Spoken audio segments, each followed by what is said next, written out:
An eagle-eyed viewer spotted some TJ07 parts in one of my recent videos and asked when the next personal rig update is coming.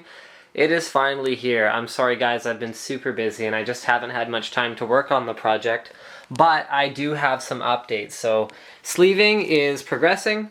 Here's the 24 pin. Sorry, there's an extra piece of heat shrink here that will go at the other end when I'm done with it. But yeah, sleeving is progressing, so I'm ending up with cables that are gonna look pretty darn sharp once I bind them all together and run them in a way that is reasonably nice. See, here's my 8-pin for the top of the motherboard. You can see I've done 2 cables per sleeve, which I personally think looks pretty good. I haven't really seen that done before, but I'm sure someone's done it. But yeah, so there, those ones will go around there somehow. I've also got my RMA back for my T-Virus reservoir. So I will be integrating that into this build somehow. You can see I'm experimenting with some fittings over here.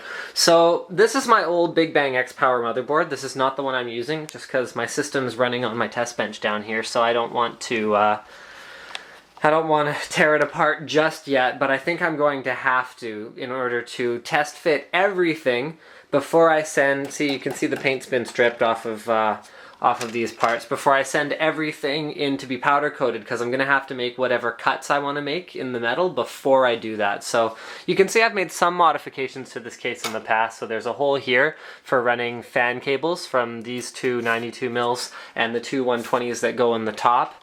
But I'll probably want to widen that, and then what I'll also probably do, normally I've always run the 8-pin under the motherboard here and then up the top here, because the TJ07 uses larger than normal standoffs. But I think what I'm going to do this time is I'm actually going to widen this cut that I was using here for the SATA cables all the way along the back. It'll lose a little bit of strength, but I think I'm willing to make that sacrifice here. So I'm going to widen that and then run the 8-pin up the back and make some cuts here for a CPU cutout. This is an older TJ07, so it doesn't have some of the features that the newer ones have. Cut here for an 8-pin, cut here to run the 24-pin, and I'll figure out if there's anything else that I need to do. I still got to figure out how I want to lay out my 8 drives, because those are a bit of a bear in terms of placement, just because they take up a fair bit of space. Now, there are some challenges that I have here, because I don't know if you guys are going to be able to see this, but there's some, come on, focus. There you go. There's some nicks in the metal here. Some pieces are even worse. Check out this one.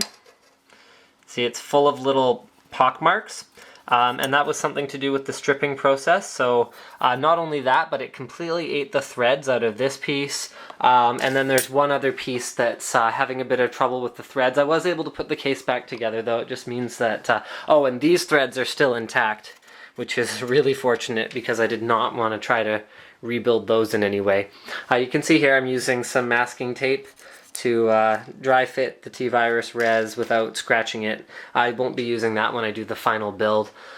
Routing the water cooling is, I think I've pretty much figured out how I want to do it. I hate having tubing cross. I don't think tubing should cross in a clean system. So what I'm probably going to do is I'm going to use a 90-degree fitting here. This guy's going to be more in the front of the case, so closer to over here, like right up at the front. So what that means is you're not going to be able to see that one. Then I want to do a hole, I'll drill a hole through this base plate here, as well as through the USB 3 front panel thing that I'm going to put right here, in order to get that one down. Then I'm going to have this come out, it'll cross the T-Virus, which I don't like, but I'll have to live with that. It'll go to the Apogee HD Gold, down to here. This will go to the res, then the res will go down to the pump, which is going to sit down here in the basement. There's going to be a lot more room in the basement now with all the cabling tidied up a lot down there. Hold on, let me just, sorry guys, I apologize for the Bourne series-like shaky cam that's going on here. So there's going to be a fair bit of space down here, just because I'm going to have everything routed really cleanly. So then this will come out. It's going to be pretty tight because it has to go down to that bottom tube, or the bottom fitting, in order to make sure that the bubbles bleed more easily. Then out here, which will go up to right here up to the second radiator. So it would be easier for me if this radiator could be turned the other way, but once again, for ease of bleeding, I want to have the fittings on the top so that the air bubbles don't get caught in it as much. Really don't like the look of being able to see the power supply here. What I may do is remove the sticker just so that it's a little bit cleaner looking. I'm going to try to have as few fittings as I can up here at the top, because as you can tell, I actually didn't terminate the ends on the power supply itself as cleanly as I did the ends that are going to go to the components, sort of forgetting that I'm going to be able to see it. You guys feel free to post in the comments. Let me know what you think of this tubing placement right here. I will be using my blue tubing, but basically these are going to run around here. There, we'll come out a little bit. And then this tube is going to run from here to here with silver compression fittings.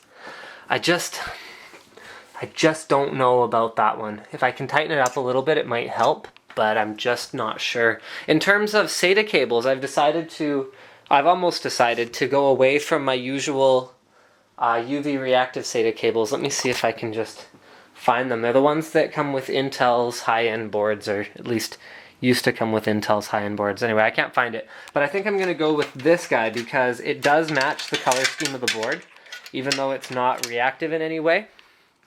It's pretty close to the blue that's on there.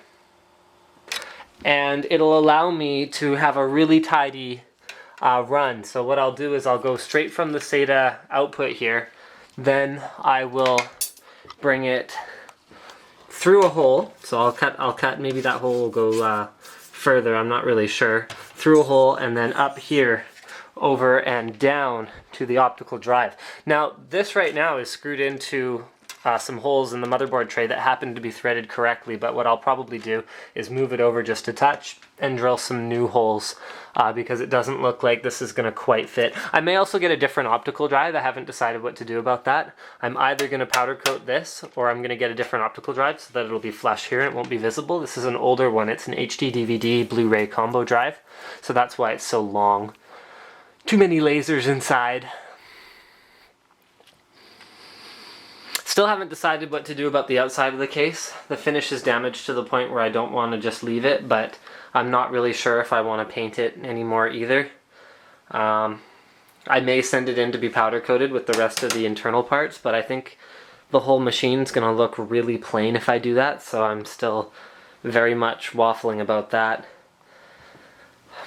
Overall, nothing insurmountable. The T-Virus looks amazing. Here, I'll show you guys. That is going to be a heck of a centerpiece for this build. Oh, you can't really see. It's so bright in here. Hold on, let me turn off some lights.